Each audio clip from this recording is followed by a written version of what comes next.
Welcome. This is Carl's Rollcoaster Podcast.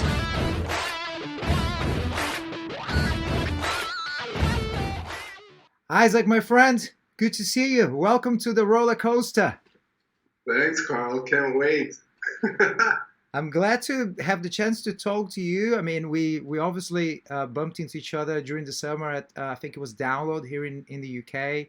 And but you guys are super busy, and it's extremely exciting to obviously, have a lengthy career and keep, progressing and making things happen and exciting. So for me, it's an extreme pleasure to have you here today and to talk career and music as well, but other things that maybe, people don't particularly focus much elsewhere. So welcome and thank you for making the time. Thanks for having me. Well, I'd like to start asking you where were you born and how was your upbringing? What was happening on Isaac's childhood, and if you have any siblings, tell us a little bit about that. Well, it all happened 41 years ago in Belgium, Ypres, Belgium. It's a small town close to France in Belgium, and I was born and raised there, and I was a second child out of, eventually many siblings. My parents got divorced at some point, so my dad remarried and all of that, got half brothers and stepsisters and everything that has the word step in it. I have it or had it multiple times. So it was quite a big family, or it still is. And that was, I guess, good. We all had if I dive into the music thing right away, my mom actually is a trained pianist. So she didn't really have a career in music, but she just graduated at the conservatory for piano, and she started doing something with music, but then figured out that teaching and all of that was not really for her, so she chose a different path, but she's still actively listening to music, not playing that much, but she was always there was always music in the house. Same with my dad. He never really touched an instrument, but he has a very good ear for music. He always, his stuff was more like Neil Young, the Beatles, what else? Dire Straits, stuff like that. Whereas my mom was more for Elton John and all the piano guys, right? And classical music. Having a lot of siblings, different ages, different personalities, so they obviously had different choices in music, which was, I hated it back then, but eventually I guess it influenced me in some ways. My older brother was more into, he could listen to either Pink Floyd or dance music, techno music, stuff like that. So it was already quite a big range of musical influences. Then my younger brother, he was more into underground hip hop, maybe hardcore as well, like the metal hardcore and Biohazard, stuff like that. But all underground, not very, not the big acts. And then my stepsister was more into the top 40 stuff that was on radio and girly stuff, which I hated. So, and I had also half brothers, which were a lot younger than me, so they listened to a whole different thing. And so that was kind of the background of my family musically. And then we had to do art classes, we had to do sports, so I went to play soccer, and we had to do music academy. It was not an option, right? So we just got enrolled, and that was it. And I didn't really like it at first, so you first learn the rhythm, reading the notes, stuff like that, the boring shit. And then eventually you have to pick an instrument after 1 year. And I wanted to be a drummer, but my dad decided he didn't want to have a drum kit in the house.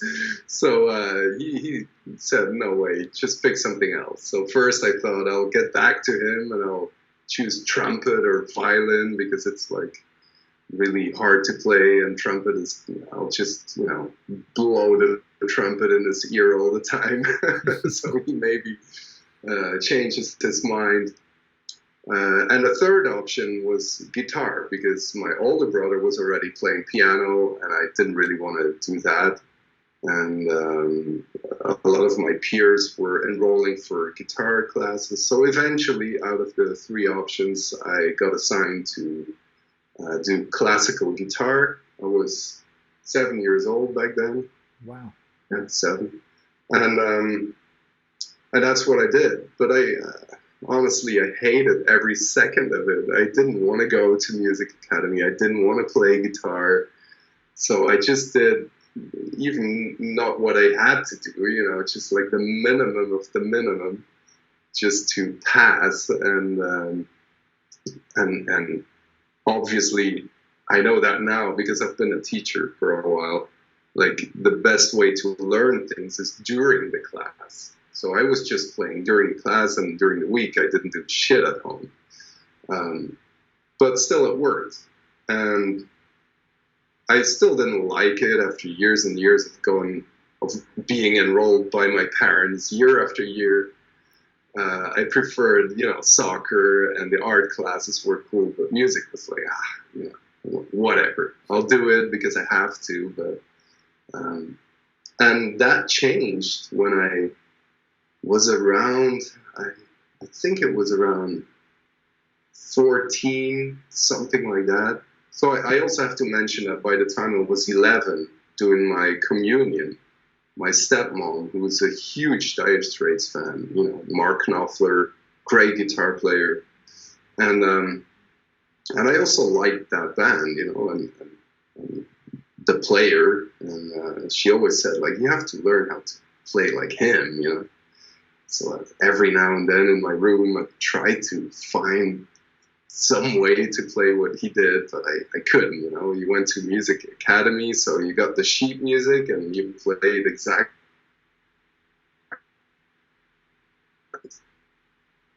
Or heard of ear training or anything like that. So when I was 11, I did my communion, and she actually gave me an electric guitar because she thought, maybe that's more for him, and maybe it's more relatable, because I was starting to listen to bands and no one played classical guitar, they all played electric. But then it was kind of sitting there because I didn't know what to do with it. You were supposed to play with a guitar pick. The neck was a lot thinner than the classical guitar, Long story short, I didn't do shit with it. And then it wasn't until my guitar teacher, when I was around 14, he told me, like, well, Isaac, you're not doing anything for this class, but still great.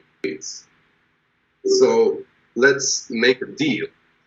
And I think it was around maybe February, something like that. And so the every end of one certain year would be June. So he said, let's make a deal. Up until your exam in June, you'll just practice. And what can go wrong?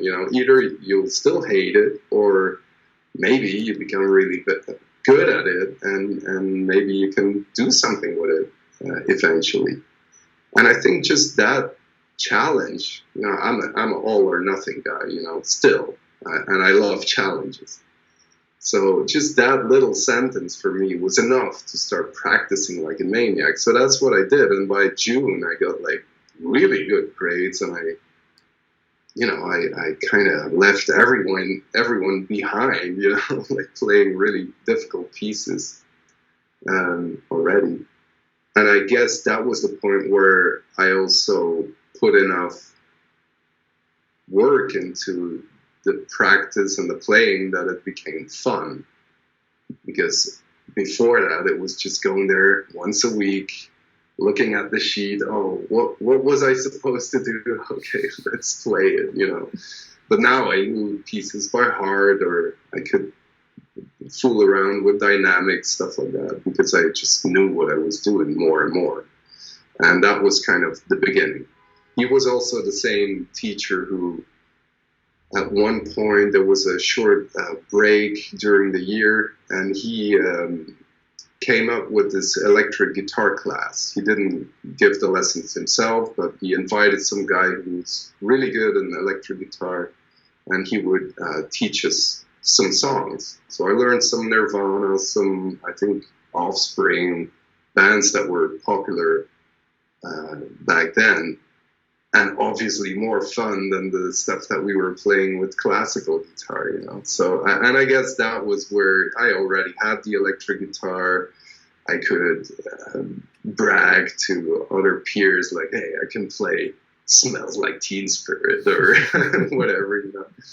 And that was the beginning of it. I was back then 15 maybe, and that's when I started my first band with a couple of friends. And we took it from there. Very cool. I mean, that's quite impressive. I didn't know that you had started taking lessons by the age of 7.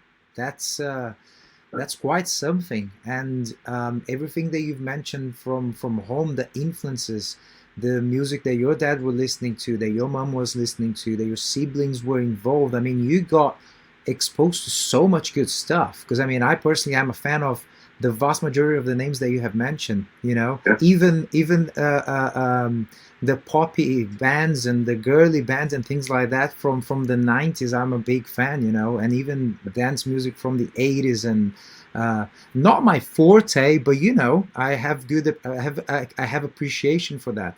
But obviously, Yeah. all the bands from the 60s and the 70s, and then rock and roll, for like, you know, black music 40s and 50s merging with everything, and then eventually having the Beatles, right, who basically revolutionized everything from being like the very first pop group to write their own music, and like straight away the first one writing their own music, they were writing like amazing Yeah. songs. It's not that, you know, we got prepared for something, you know, but no, They're the still first the ones best. the first ones to do everything, you know, stadium band, pop, everything.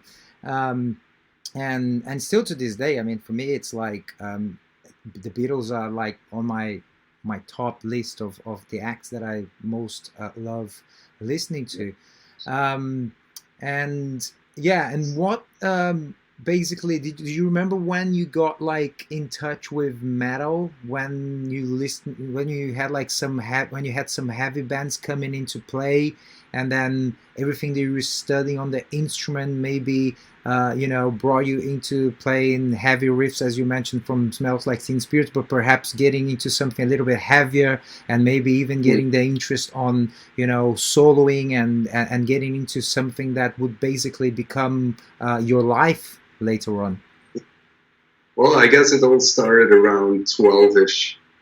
That's when, again, with the communion, I got my electric guitar, but I also did a performance with some nephews. We did some sort of, you know, playback thing, sort of show for the family, right? So we built our own guitars just out of wood and some drums, and we played some Guns N' Roses. And I also remember, because I was already, I don't know how I picked up on them or when exactly, but I know also for that same communion I got, I think it might have been Spaghetti Incident or Use Your Illusion. I'm not sure. One of those. And I got it as a gift, which was to me like the holy grail, you know, some music that my parents or anyone in the family didn't listen to but me. And so that's where it all started. And then I got some, like, if I had a little money, I went to, remember those days when you had CD shops? Of course I do. You could go in, and they had CDs. So that's what I did whenever I had some money. And usually my choice would be go to the metal or hard rock section and then scroll through some, just by looking at the album artwork. If it spoke to me, I'd buy it, without even listening to it. Hmm. So I guess the second album ever that I owned was Effigy of the Forgotten by Suffocation, Wow, that's heavy. which is like death metal as brutal as it gets, I guess. Yeah. So I went home and it just looked really scary and really like something that no one else would listen to. And when I heard it, it was like, well, now I understand why not a lot of people listen to this, because I thought in the beginning it was horrible. It took me years to appreciate what they're doing. So I went to school, took the album, and sold it to one of my friends, but and he loved it. But eventually, I got to love my death metal, of course. But that's kind of how it started. You just go to a CD store, you pick up some albums, and soon I got into like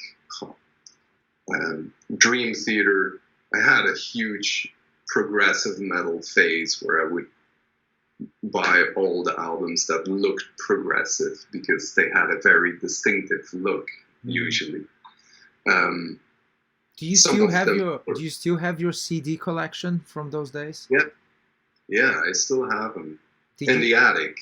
So it's something that I always think like, oh, I should go up to the attic and scroll through them, and because now I can stack all the CDs, I can kind of import them in my car.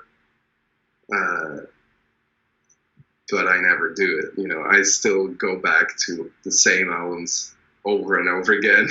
But there's some really interesting and underground stuff there. Did you used to buy only CDs, or did you buy vinyl and cassettes and things like that as well? No, usually CDs. I had a CD player. My dad had an LP player, but it was like too much hassle to. Then I had to wait until he was gone to use his pickup. Mm-hmm. So it's mainly CDs. I do have some LPs, but that's not something I don't have a real LP collection. Mm-hmm. And I suppose that nowadays, for you, when you listen to music, you just you listen via DSPs, basically Spotify, Apple Music, that kind of stuff. Yeah, exactly. I'm a huge fan of radio.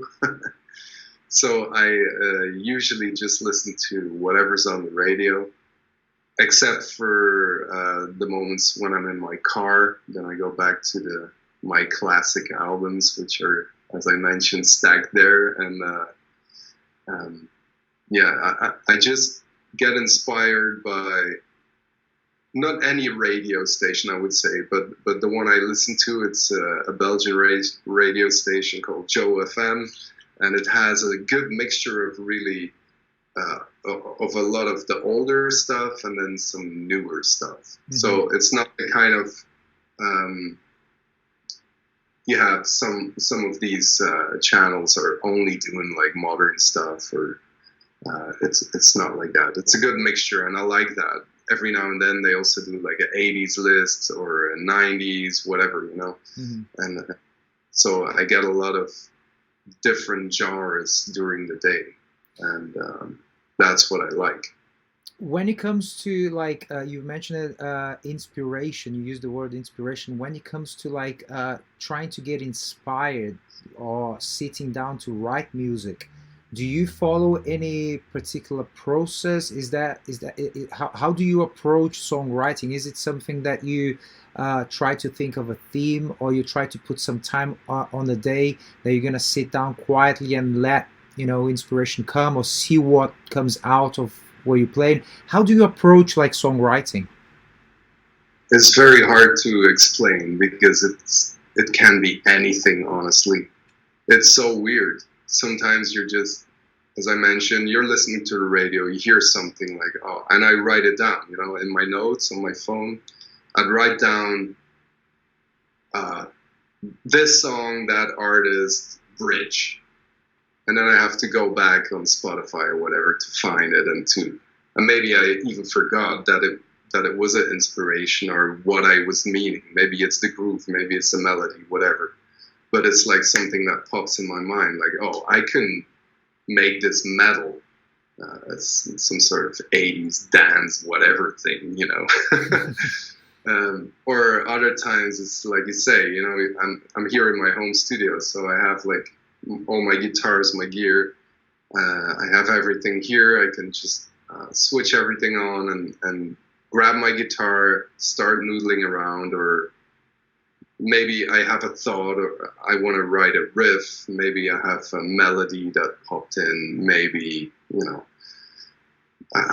one of the songs for Epica that is on, that I wrote and that's played on every show, is a melody that popped into my mind when I was walking the dog just down the road here, and I live close by a train rail track, and the train was passing by. It was so noisy, but still that melody popped in my mind at that time. So I ran back halfway the route, and I ran back to record it here in my home studio, and that became eventually that song, and a quite good one, you know, let's say.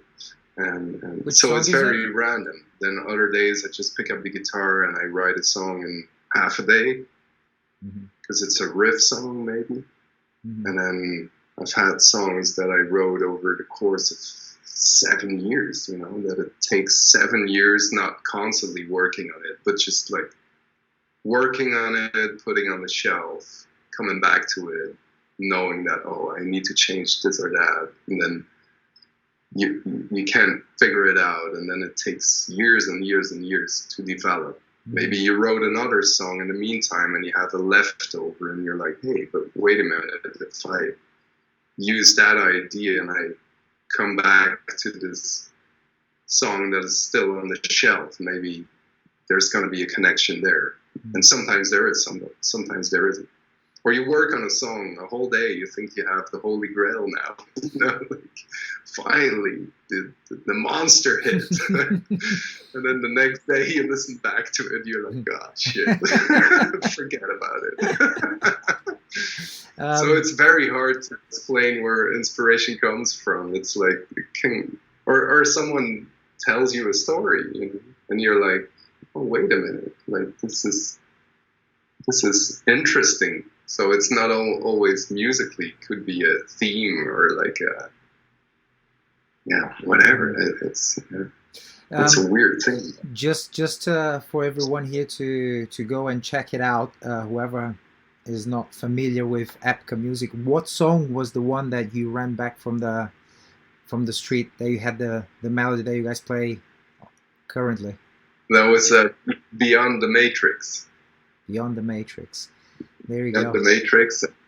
So the main melody, which is translated eventually into a choir part, that part, which is also the intro, and it comes back on every chorus. That's the part.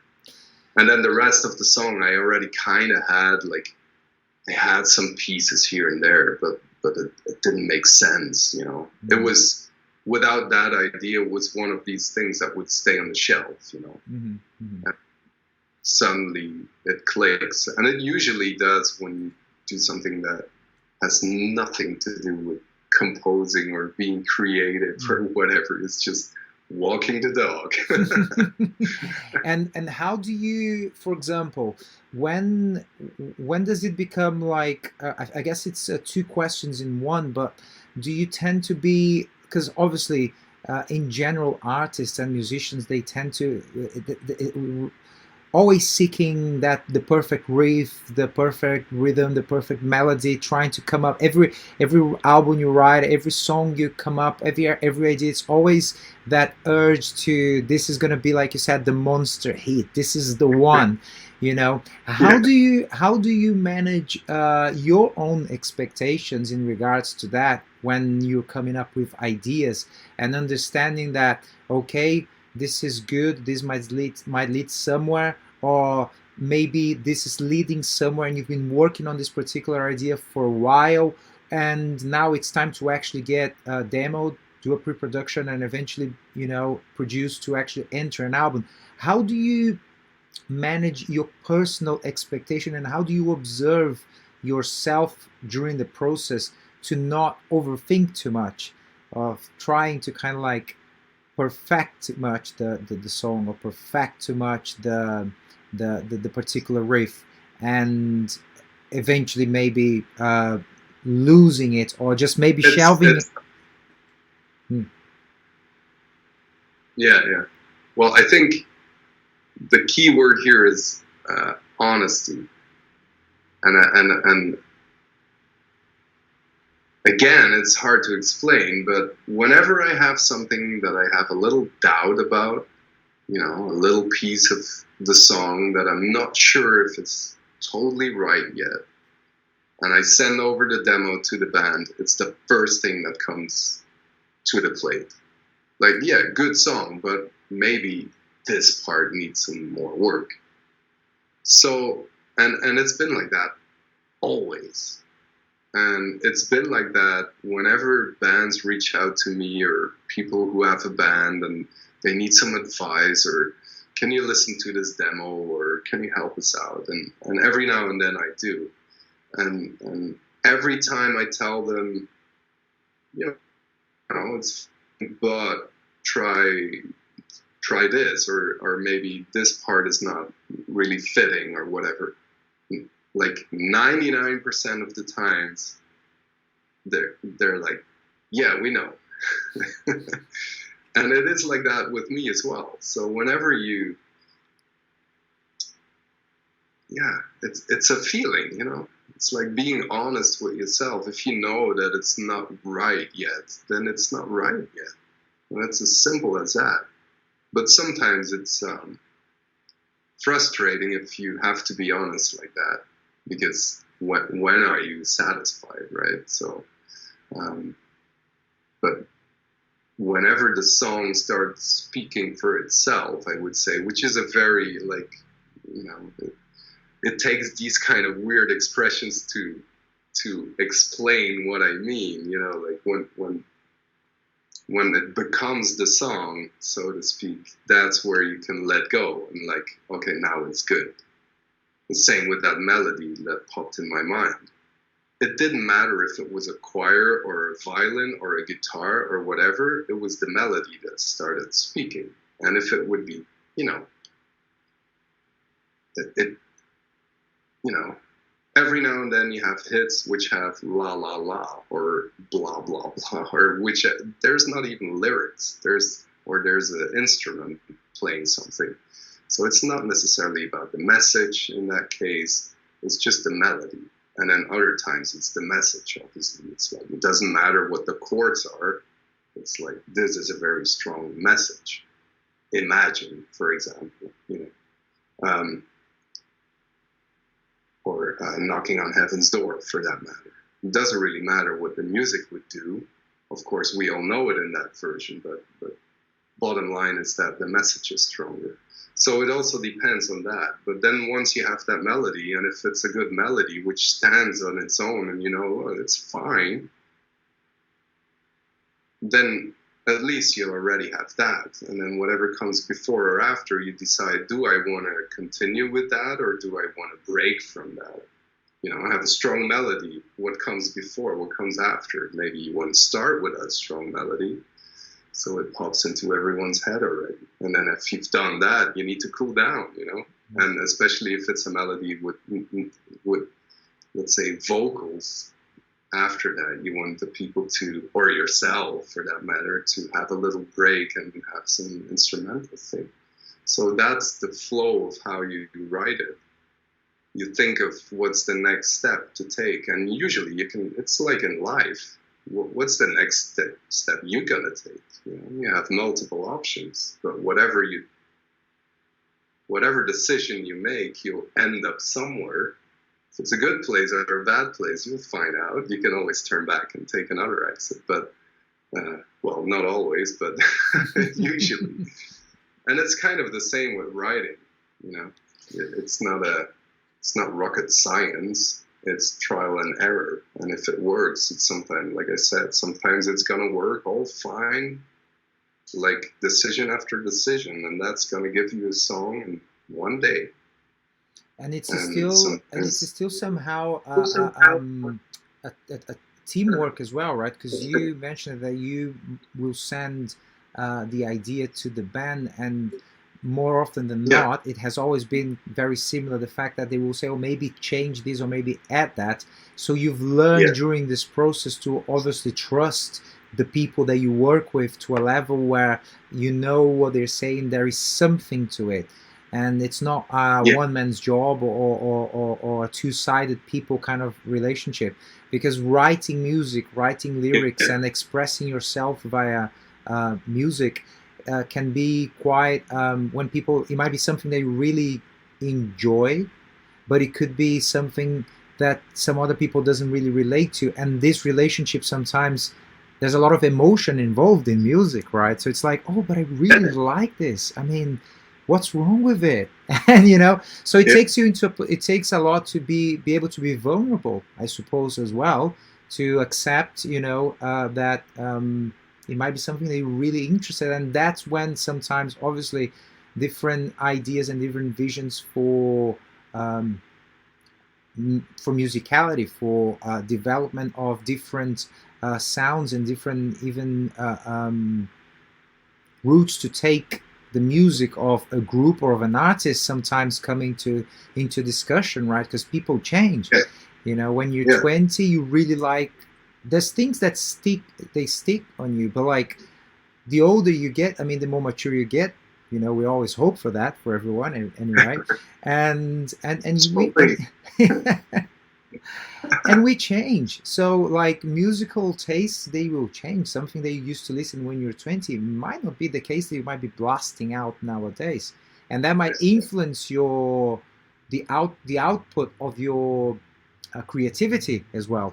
I would imagine, right? right. But that's totally right. But I would also mention that if you write music, you shouldn't follow any trend. It's easy to do that. Oh, this band next door has a lot of success. What's their formula? What are they doing? And let's do that. That would be easy because it's sort of copy paste, right? In a certain way. And that's the thing you have to remind yourself of. Like, they do what they do best, and maybe they also rip it off from someone else. Who knows? But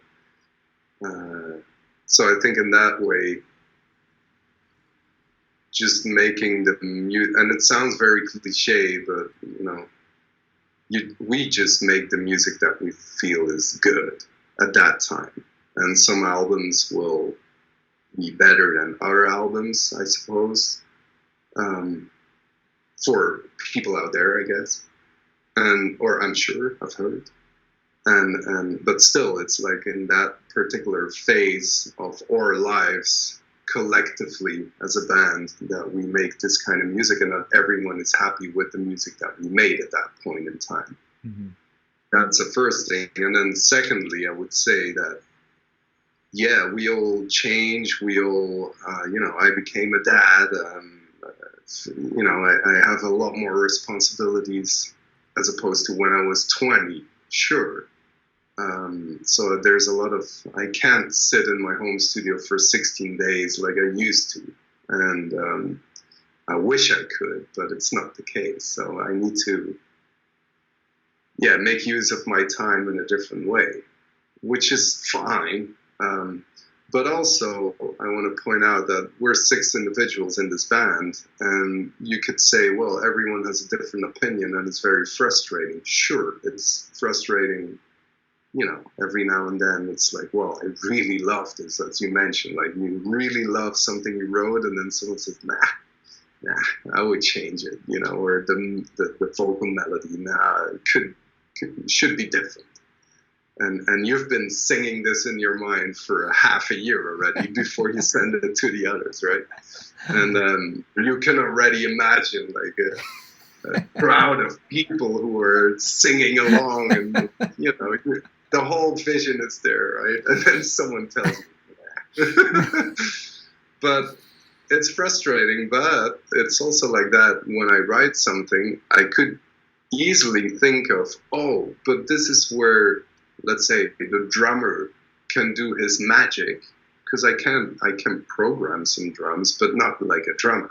I can do like a hi-hat and a kick and a snare and maybe a drum fill, but I can't do his magic. He's been doing this for forever, you know, and I only program drums whenever I'm writing a song. So I make it very basic, but I know like, oh, this piece needs his input. Or let's say Mark, the other guitar player, when he writes, he tends to have like a million ideas in one song, like way too much, and then we have to cut out the weeds, let's say, to end up with something like structured. But his forte is to come up with, if you have one idea, he can come up with like 20 other ideas that have something to do with it.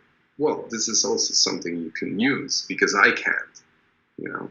And so it's easy to only look at what's frustrating, but you also have to look at, okay, I started writing this song, but now it needs something that this or that person would add in like the blink of an eye. I could work on it for 2 years, or I give it to them and they're gonna fix it in one day. And so that's also the other side of that. You know, we have different opinions, but we also have our strong individual things that every single one of us is good at. Mm-hmm. I think obviously, you mentioned trust, and that obviously takes trust to do that. But so every now and then it also is like that. Like, okay, this is the best I could do. I already sent it off. I'm not 100% sure if it's what it should be already, but without even mentioning that I need this person or that person's help, because they come up with it themselves, because you already doubted this little part, so you know that it's going to come up. And then you can, well, maybe we need a part like this, and hey, you're good at that. So psychology of band. Psychology of being in the band, exactly. Which brings me to like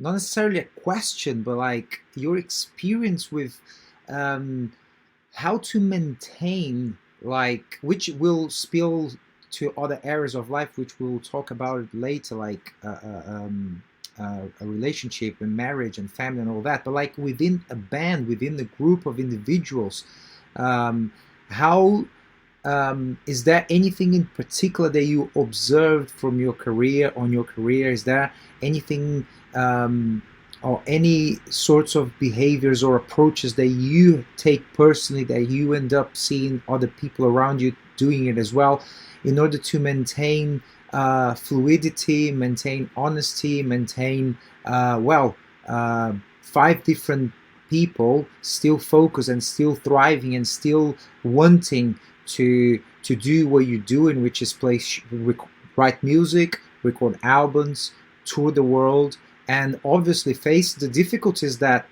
come with it? Because from outsiders' perspective, it's always like, oh my God, these people, they're living the dream, they are traveling, they're doing big shows, they are making a lot of money, they are multimillionaires, this and that.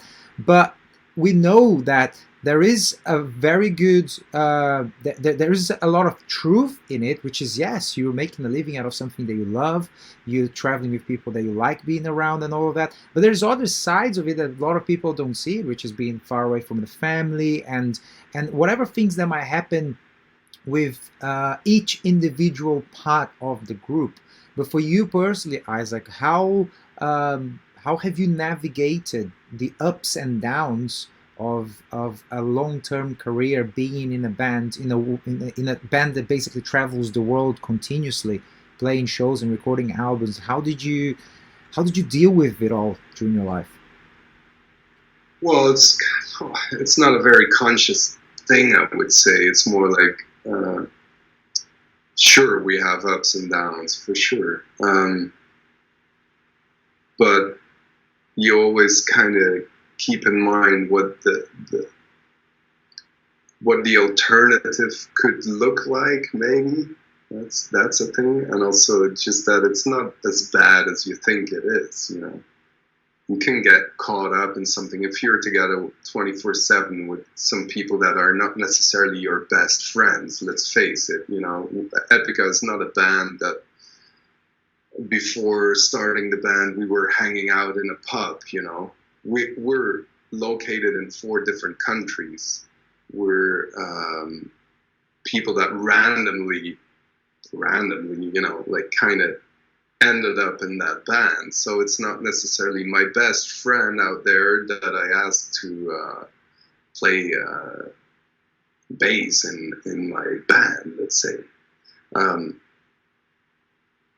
So that's maybe it's sort of a colleague relationship, but obviously you share that much time together, so you get to know each other really well, and you know when to get away from someone or just when to talk to someone. Or yeah, I mean, I don't want to dramatize it. I would say to somewhat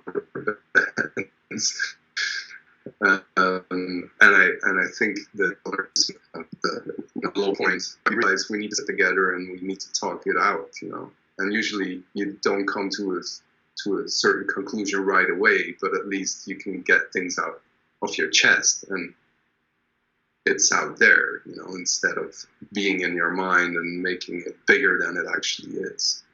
And so I think that's a good trademark, let's say, or a good thing that we do every now and then. Even if it's not on a low, just knowing like who is, where the heads are at, you know, which direction we want to go. You know, some of us have a family, others don't. So that's a different thing, you know. Again, I can't sit here all day and work for the band. Again, I wish I could because I love it, but it's not the case. And yeah, and also I would say just try to use your strengths and know what someone else's strengths are, you know. I rather have Simone do all the interviews and look good doing it than me doing it and not really caring about it, because I prefer to, I don't know, run the numbers of a tour. And she doesn't like that. She's not interested in like bookkeeping or stuff like that, but I like it. So and I don't feel bad if she... What's that? You were the tour manager of the band. Well, I wouldn't say that, but hell no, I would never want to be a tour manager. No, but I do like, you know, you make music and all of that, but I do like let's say, the whole marketing idea, the whole how will you make more people eventually listen to your music or come out to your shows or buying your shirt, you know, the whole maybe psychology behind it or the whole number thing. I do like that. But I also understand that not everyone in the band likes that, you know, or drummer, he just wants to play drums and he does it pretty well. So we don't need a different drummer, and it's okay for him if he doesn't care about that. And again, you know, that could be sometimes frustrating if you have big decisions to make. But still, you know, you're gonna shoot them because they don't really feel any affection with numbers. Mm-hmm.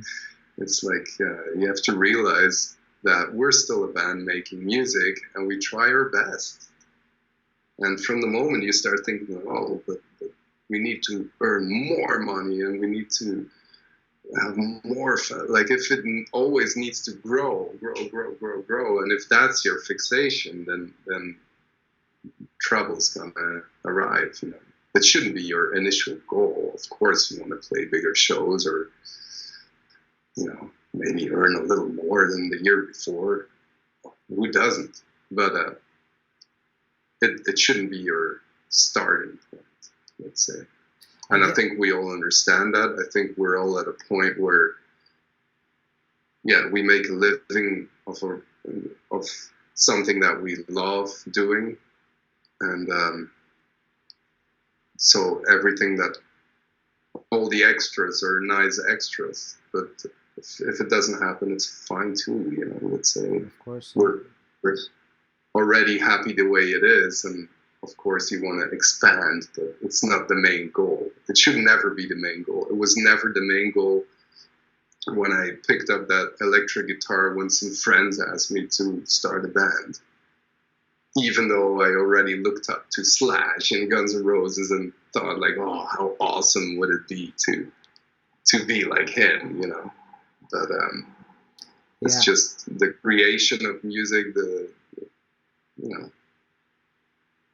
stuff like that. I love everything that you said, because being a musician or working in the music industry on any capacity, it's not something that people get into it thinking, oh, I'm gonna get rich, or I'm gonna make actually a very good living out of it.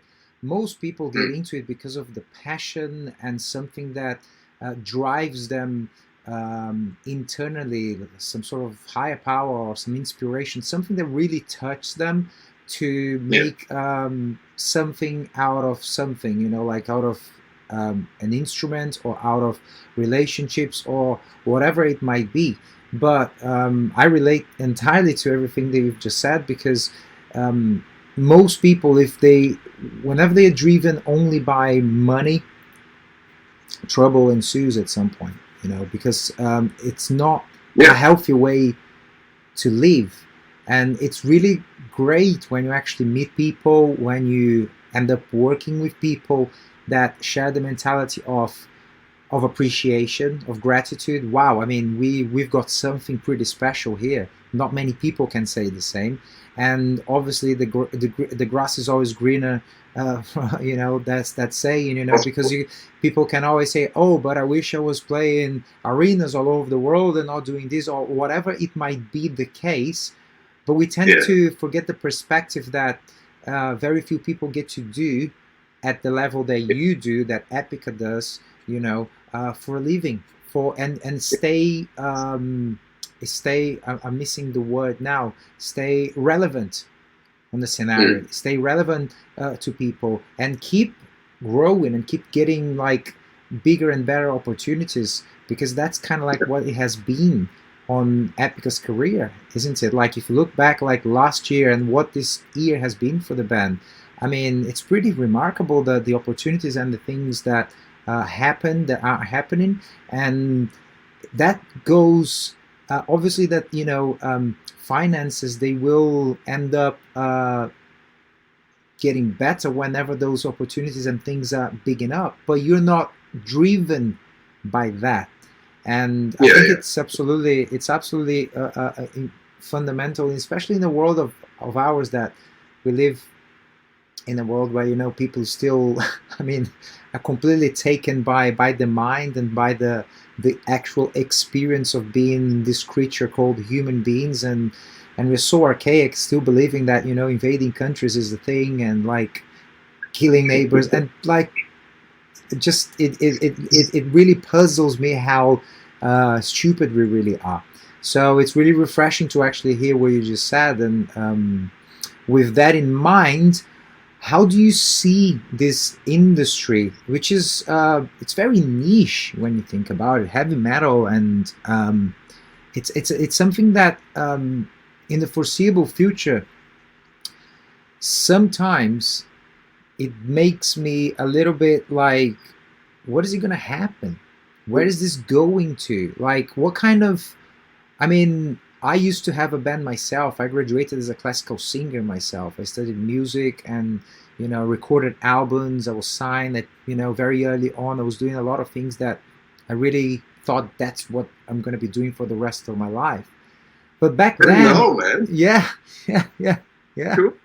Yeah, heavy metal singer, and yeah, did like 4 albums and recorded and toured, and did a bunch of stuff that I definitely thought this is my path. Started back in early 2000s with Angra, which is a Brazilian band, good friends of mine, Yeah. and working with them and same producers and sharing the stage and touring together and a bunch of things.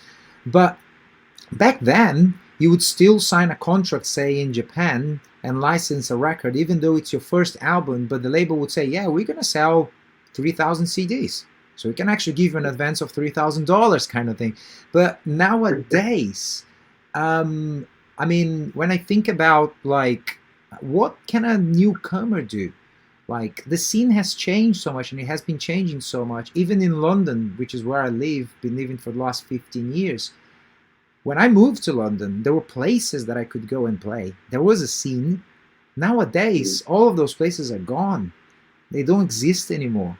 And what do you see, like, for example, as a teacher, as someone that is so involved with, in this world, and it's been your life for such a long time? So you probably see a lot of, like you said, bands coming to you, asking for advice. Yeah. What do we do? How do we get on? How do we get exposure? How do we do this? How do we do that? What do you have? What are your views and honestly, what would you say to somebody coming asking for advice to you? Like in a genuine way, not just like, yeah, go practice your instrument, write some good music, and like, what comes up to you? Build your network. I think looking back, not only on my path, but also on people that I've met, people I've talked to about how they got where they got, is a lot of it has to do with your network. And then it's as simple as you can have a band and you can practice every weekend and you can get maybe a local gig or whatnot. But to expand and to go for the next step means that if you have your local gig, you might want to go and talk to the owner of the venue. You might want to go talk to other bands, even if it's a band that plays before you. You know, they might be bigger by next year. So, and it's all these little things, like just be how you build the network is be interested. Like ask someone, what are you doing? Maybe besides the band, they might be, I don't know, someone who builds websites, might be someone who's printing stuff, whatever. You never know what people are doing, and that's how you can slowly start building your network. Even if you can't use them now, you'll still know them in 5 years when you might need them. And I think that is as important as the music, as important as whatever has to do with the actual band. And that's, in our case, I would say it's still the case that I'm networking from time to time. But it's also the good thing about having a manager. Now, I'm not saying that every band, starting band, should have a manager. That's totally not what I'm saying, because you should be your own manager at some point, which we did for like 15 years until it was like impossible to tour at the other side of the world while advancing another tour, with a different time zone or being busy all the time. So at some point we got a manager, and that's, I would say, also for him, his main job is networking, making sure that people hear about us, making sure that he shows his face, that he knows who is gonna be in town for this or that tour, or and I think slowly, if you do that, you'll have a big network of people that every now and then, if you check in on them, they will remember you whenever they need you, or the other way around. And that's something that a lot of people don't realize. Because I once heard that it only takes let's say, 3 people to reach every person in the world. That's something like, let's say your average followers on social media would be, let's say, 1,000 people. If you're in a band, let's say, because then you have your family, obviously, but you have people who like the band. You have 1,000 people. So each of this 1,000 people might have another 1,000 people, and then it spreads out. So that's something I've never calculated it, but apparently it only takes 3 persons down the line to reach anyone in the world. Obviously, that might be a little exaggerated, but I know this guy who knows another guy. That's been said a lot of times in the business, and I guess in any business.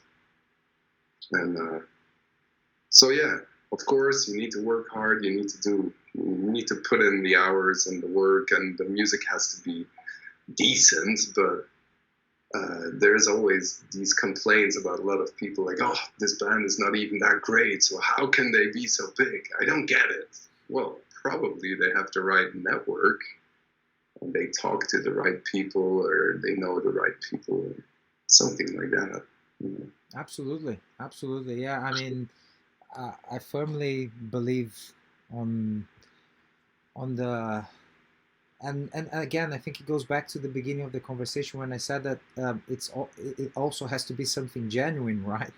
Because in this business of ours, if there's people, I mean, people talk, and then you end up knowing who's for real and who's not for real. And I guess it's the same on every field of work, on any field of business in the world. Some are a bit more reluctant on facing reality sometimes, but in our line of work, it's really word of mouth. Like I always say to people, like the job that I personally do, I can't go on a website, let me apply to be the tour manager for Beyonce. Exactly. Well, especially in your department, being crew, I would say it's even more important. Well, crew, I don't want to downplay your role, but no, absolutely, I mean, it's crew. Working for a band, I think the network is even more important, because you never know when your band's going to be off the road because they're going to write a new album, and what you're going to do in the meantime. Exactly. If you never said hi to anyone, But exactly. it works the other way around as well. It works within the band, and actually, recently we had a big band meeting, and then next year we're supposed to have the summer off. We're in the middle of a very busy summer. And so I actually suggested that whoever wants to, because I understand that networking is not for everyone. Some people don't like the small talk or whatever, or just don't. It's a familiar face, but where do I know him from, right? Mm-hmm. But if you do like it, I suggested that maybe if we're not playing the festivals, maybe we can just go there and just talk to people, show our faces. Mm-hmm. And so it's going to cost us money if we want to go there, but it's something that eventually might have some return. So I don't see empty agenda necessarily as that you can't do anything. Absolutely. Because by that time we're supposed to write a new album right now. We're going to record it. Then by next summer, we should be done with the recording. So I could easily say, I'll just sit at home and do nothing, which is an option, but probably I won't be doing nothing if I'm sitting at home, because that doesn't exist if you have a family. But either way, you know what I mean. Yeah. And or I could just still go out there and go to Grasspop for a whole weekend and say hi to all the bands and all the people I know. Absolutely. And ask them how they are, which is something I don't mind doing because I like to know the answer. But, and it's sometimes as simple as that. So that's like an advice that if you want to skip the like you said, like, oh, get well at your instruments, make sure that your band clicks, that your band members are, that you have a decent drummer, decent guitar player. If you want to skip all of those things that are, that we kind of take for granted, let's say, then I would say networking is very important. For you, Isaac, having a family and being a touring musician and being as busy as you have been during this year, what are the difficulties that you find to obviously maintain a family and also be a present dad and be a present husband? What are the things that you, for example, see and perhaps even share your knowledge with someone like myself that doesn't have a family but intends one day of having one? Don't. I love it. Well, it's a big challenge, but I like it. It's like, how can I say, being on the road as opposed to being at home, it's like two different worlds. At home, I don't have time for breakfast, or I don't take the time. On the road, you wake up in your hotel room, you go downstairs, breakfast is served, and you'd gladly wake up 1 hour earlier to enjoy it. So there's a lot of things that you do on tour that you would never do at home, or the other way around. I do like that. How would I say, duality, that it's like a different life almost. And the only times it gets really troubling, I would say, is if you have too much of one of those. Too much time at home without a real purpose with the band. Let's say you're off the road, the album is done, whatever, you're just at home and you don't have anything to do. Well, that's good for a month, maybe 2 months, but like during the pandemic or the lockdown, it just took way too long. So I guess it's not only in the music business, but if it's too long of the same thing, it gets boring, or you can't appreciate it anymore, or whatever. You just want to go out on the road and do something, or do something else with the band, like writing or whatever. And then if you're on the road too much, like this year was kind of on the limit, let's say, on the edge, then you just want to be home, and you just want to mow the grass and just forget about shows, or especially now this summer season, it's like my suitcase never leaves the spot I put it in when I get home. Usually it ends up on the attic, but in between tours. But now there's no time for that. You just unpack it, wash the stuff, pack it again, and you're on the road again. So after a couple of months of that, during summer festivals, you want to have a break, which I will have, so we're always trying to maintain that sort of sane schedule.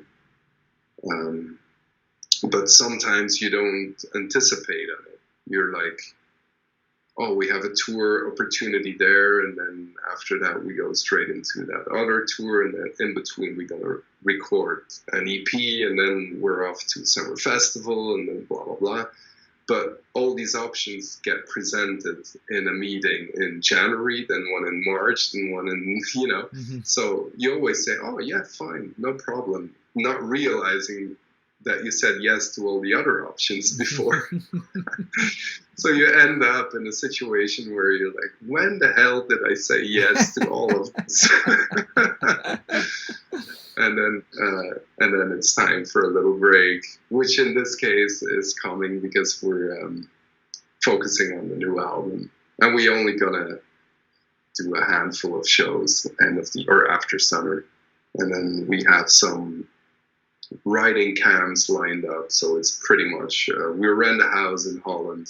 We all get together there. We take our laptops and our home studios, some remote things that we can use to write or to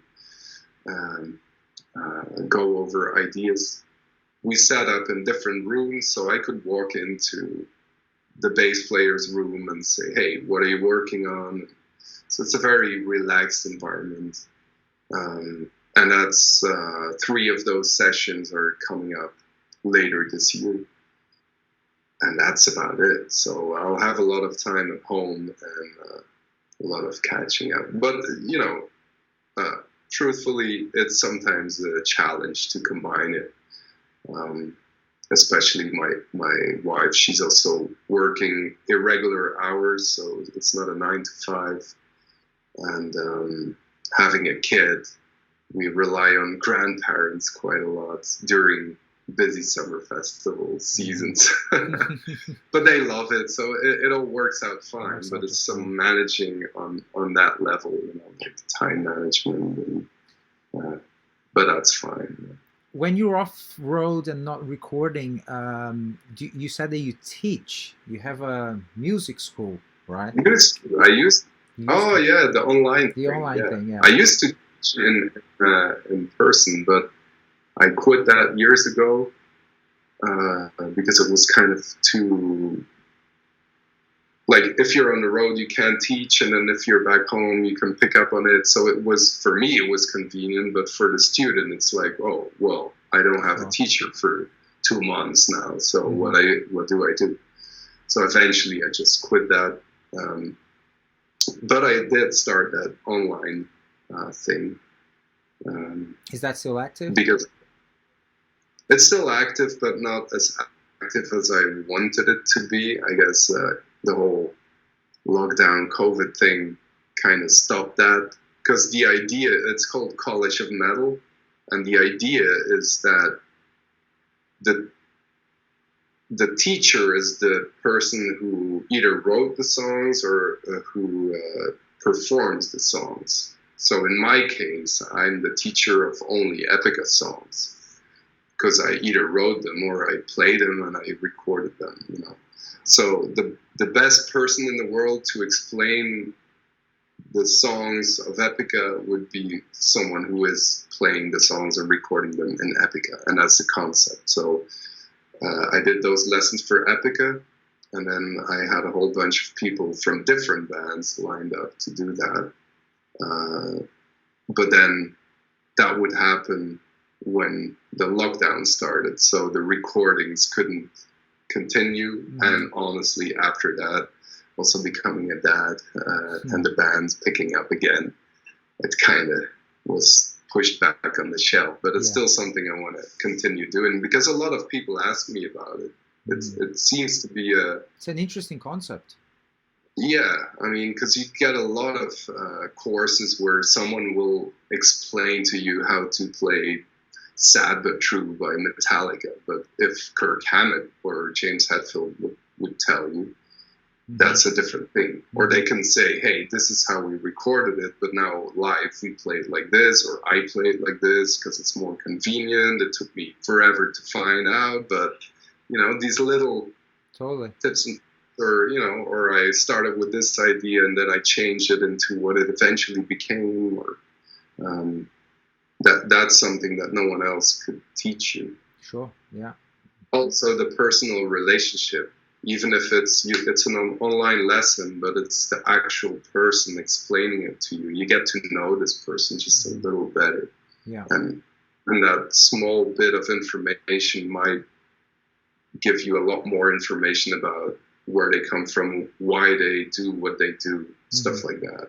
So I thought that would be an interesting concept. Plus, it's also a way of, for musicians to earn more money. Of course. The whole idea was to not only help people to learn how to play the songs, but also help, not that some of those people need financial help, but just like, okay, you've done all the work, you've recorded it, you play it. If you teach people how to play it, you also get paid for that. So that helps. And, are you completely change of subject now, being mindful of your time, Isaac, and heading to my final questions, the roller coaster questions. I would start asking you if you are spiritual at all, if you have any beliefs. Um, yes and no. I mean, I wouldn't say I'm baptized. On paper, I'm a Christian, and I would say that I do think that Christian values are sort of universal values. You know, love your neighbor and stuff like that, and don't kill anyone. um, so I do believe in those, universal truths, if you want. And there's I don't know if you ever heard of Jordan Peterson. Of course. He's a clinical psychologist, and I've read a couple of his books, and I've also seen his series on YouTube about, I think it were biblical lectures where he explains, like, how did we come to a point where someone wrote down all the stuff that's in the Bible and why it's still relevant thousands of years later. And he tries to not only explain what's written, but also explain how we came to that point where certain stories are so big and still relevant. And I think that was really interesting, and I like the way he answers a question like you just asked. He would say that he acts as if God would exist. So he's not answering yes or no on the question, do you believe in God? It's more like, well, I acted out as if he would exist. And I do like that interpretation. And maybe it's a little coward answer. I don't know. Like, you don't say yes, you don't say no, but you'll never know. So I would say that that's similar to how I want to look at it, you know. And not to say that I acted out all the time. I might be a total asshole from time to time, but I try not to. And spiritual, I like my wife, she's quite spiritual, and I never laugh at her whenever she comes back with a story or a belief or anything like that. I try to be open-minded for it.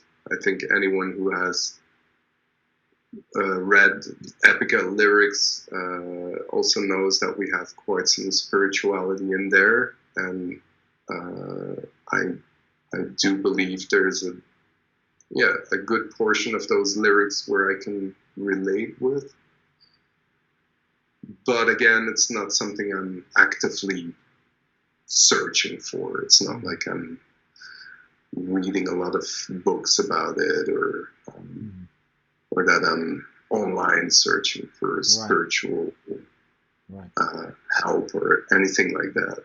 I used to be really interested in psychology. I read a lot of psychological things, which might be to some degree related to spirituality. So I think we're interesting creatures, and that the world is really interesting, and how we navigate into all of that is something that I sometimes like to think about. Like, how did we get to this point, and what's, you know, like you say, if it's in writing a song or if it's in your career or whatnot, like, what's the next direction to take? You know, there's so many options, and what's the best way to go? And that's when stuff like that comes to mind, and where I try to come up with what's the best for me or for the environment or whatever. That's a very vague answer. No, it's a good answer, very broad answer actually, touching various angles and bringing Jordan Peterson to the conversation. I'm a big fan. I've read all his books, really. Like, just recently went through Beyond Order. Maps of Meaning is just great, and the He's got the podcast, his podcast, and on the beginning of the podcast, I think it was 2019. You can find all the biblical series, and it's fascinating. I mean, from time to time, I go back because he's such an eloquent, intelligent man that you really have to take your time to digest what he's saying, because it's so incredible how he managed with words to explain things and give perspectives and different angles from you, that somehow it makes a lot of sense to you, but you never really thought through from that particular angle. So Exactly. I really admire him. Yeah, he's definitely. And that's what I like. Yeah, a lot of people are very short-sighted, like, oh, it's like this. And I love how he, I always try to do the same, like to think about all the nuances and look at it from a different side. But he goes beyond, he's just like He's taking all. I love how it takes him like, I don't know, 3 or 4 episodes before even starting to write. To read the first sentence of the Bible. Here's some prequel to to the first sentence of the Bible. Love. Incredible. Some people just have this mental power. He's definitely one of those. He's a force of nature, that man. And I'm glad that, because he's gone through like a lot of health problems, and now he seems to be back on his feet. So long live Jordan Peterson. Exactly. Isaac, do you have or follow any morning routines? I wake up. Usually. No. Well, I would say coffee is like the first thing I need. Mm-hmm. And well, with a kid around, it's kind of whatever he wants. So it kind of changed. My routine back before we had a kid was different, but now it's a matter of trying to put on some clothes. It's a very big challenge. And after that's done, I might be able to shower myself and to put on my clothes, And by that time, it might be noon already. So, but either way, that we have a lot of animals at home. So in the morning, it's more about them. We have some ponies and cats and chicken and dog. Really? So, that's awesome. So I need to make sure they don't die. They have to get some food. And so usually the mornings are quite busy with all of that. And then I usually start working in the afternoon, pretty much. Very cool, very cool. Isaac, my friend, it's been a pleasure talking to you, man.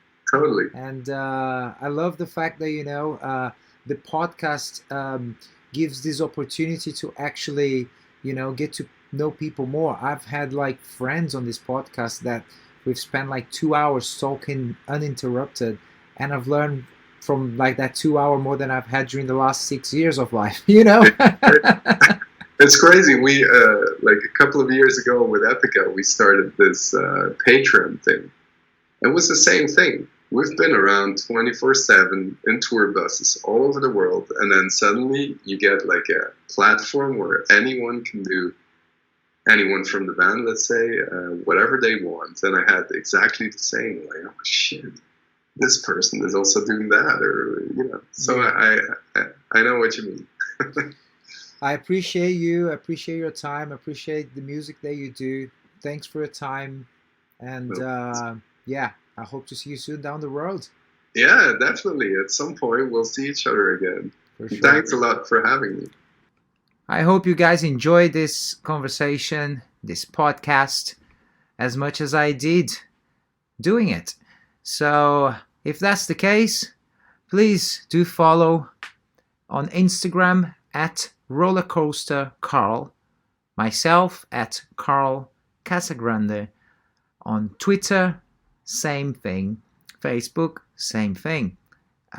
Do subscribe Do subscribe on iTunes, subscribe on Spotify. That's very, very much appreciated. Thank you, and have a great, great day. Cheers. Bye-bye.